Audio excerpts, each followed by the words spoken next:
Pagbasa mula sa aklat ni Sirach.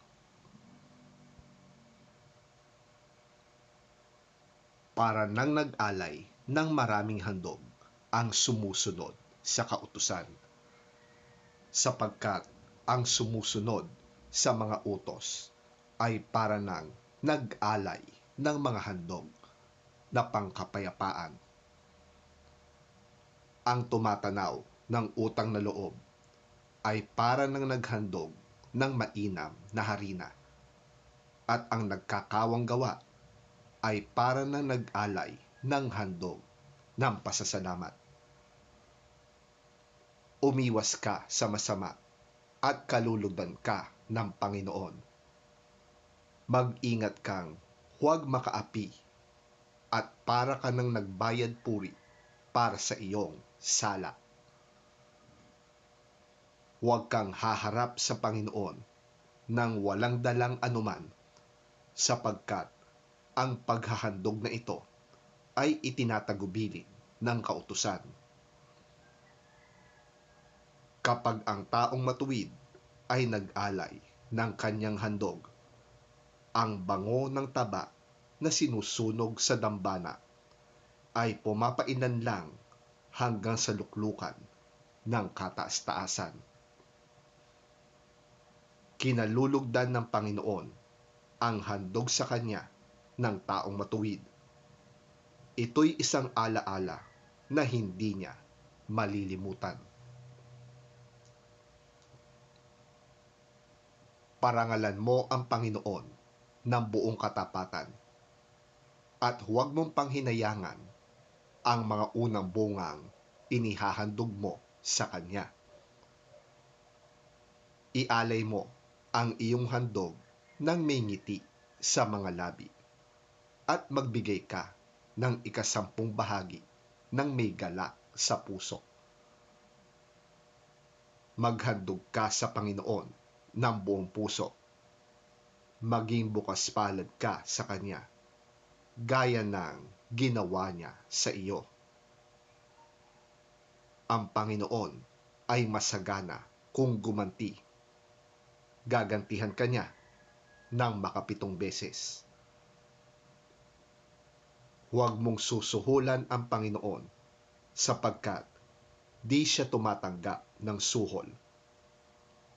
Huwag kang aasa sa handog na galing sa masamang paraan. Hindi siya kumikiling kanino man laban sa mahirap. Sa halip, agad niyang dinirinig ang naaapi.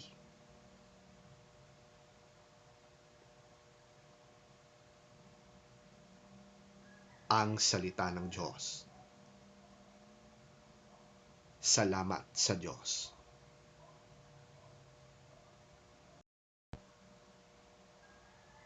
Ang mabuting balita ng Panginoon ayon kay San Marcos. Papuri sa iyo, Panginoon.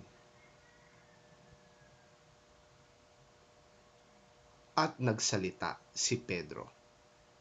Tingnan po ninyo, iniwan na namin ang lahat at kami sumunod sa inyo.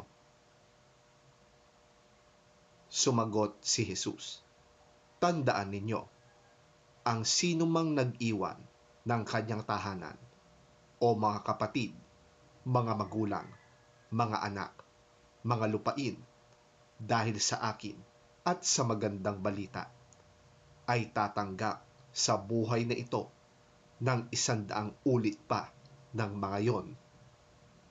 Mga bahay, mga kapatid, mga ina, mga anak, at mga lupain, ngunit may kalakip na pag-uusig.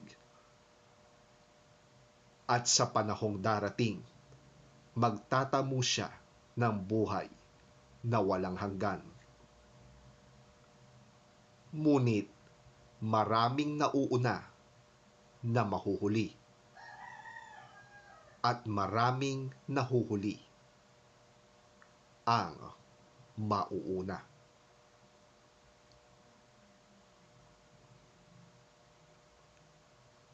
Ang mabuting balita ng ating Panginoon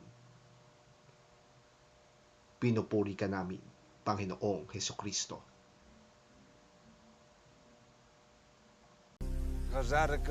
Then Peter spoke up. "We have left everything to follow you." "Truly, I tell you," Jesus replied, "no one who has left home, or brothers, or sisters, or mother, or father, or children, or fields for me and the gospel will fail to receive 100 times as much in this present age. Homes, brothers, sisters, mothers, children, and fields, along with persecutions, and in the age to come, eternal life. But many who are first will be last, and the last first."